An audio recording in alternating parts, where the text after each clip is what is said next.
Hai, shalom bagi kita semua. Beberapa orang bertanya kepada saya, bagaimana sih dosa menghujat Roh Kudus itu dan mengapa dosa ini adalah dosa yang tidak terampuni di dalam kitab suci.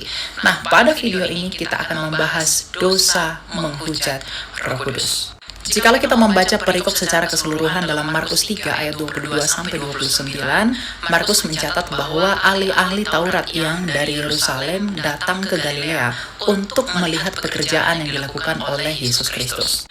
Dan ketika ahli Taurat bertemu dengan Tuhan Yesus sedang melakukan mujizat kerajaan Allah, yaitu pengusiran setan. Nah, orang-orang ahli Taurat yang melihat Tuhan Yesus melakukan mujizat ini memberikan kesimpulan aneh akan peristiwa itu dengan berkata bahwa Yesus sedang kerasukan Beelzebul dan menuduh bahwa Yesus mengusir setan menggunakan penghulu setan.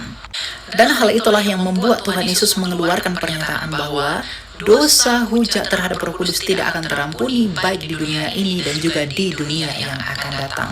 Lalu, apa itu menghujat Roh Kudus dan seperti apa tindakannya? Jadi, pengertian menghujat Roh Kudus adalah ketika seseorang yang telah diterangi hatinya oleh Roh Kudus sampai benar-benar sadar dan mengerti bahwa Yesus adalah Kristus dan Mesias, tetapi ia menuduh bahwa Kristus berasal dari setan, maka ia telah menghujat Roh Kudus. Sama seperti ahli Taurat yang hatinya telah diterangi Roh Kudus melalui pekerjaan Yesus Kristus, yaitu pengusiran setan, tetapi mereka malah menuduh bahwa Yesus sedang kerasukan setan dan mengusir setan menggunakan penghulu setan. Dan ada begitu banyak orang Kristen yang merasa takut dan berpikir bahwa mungkin saja kami telah melakukan dosa hujat terhadap Roh Kudus. Justru orang-orang yang seperti itu adalah orang-orang yang tidak melakukan dosa menghujat Roh Kudus. Karena orang yang telah menghujat Roh Kudus akan tetap menolak untuk percaya kepada Yesus dan selalu mengeraskan hatinya sampai dia mati. Jadi orang-orang yang menghujat Roh Kudus adalah orang-orang yang menolak ajakan dan juga kesaksian Roh Kudus untuk percaya kepada Yesus. Karena di dalam Yohanes 15 ayat 26, Tuhan Yesus berkata, "Jikalau Roh penghibur, Roh kebenaran yang keluar dari Bapa itu datang, ia akan bersaksi tentang Aku."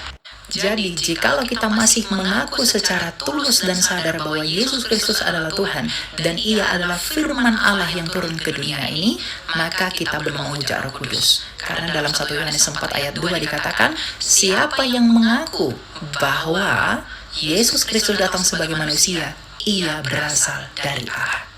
Dan buat kamu yang sudah mengerti dengan benar bahwa Yesus Kristus adalah Tuhan, jangan murtad dan jangan tunda untuk datang dan percaya kepada Dia agar tidak terjatuh ke dalam dosa yang tidak terampuni, yaitu hujat terhadap Roh Kudus. Demikian dapat saya sampaikan. Tuhan berkati.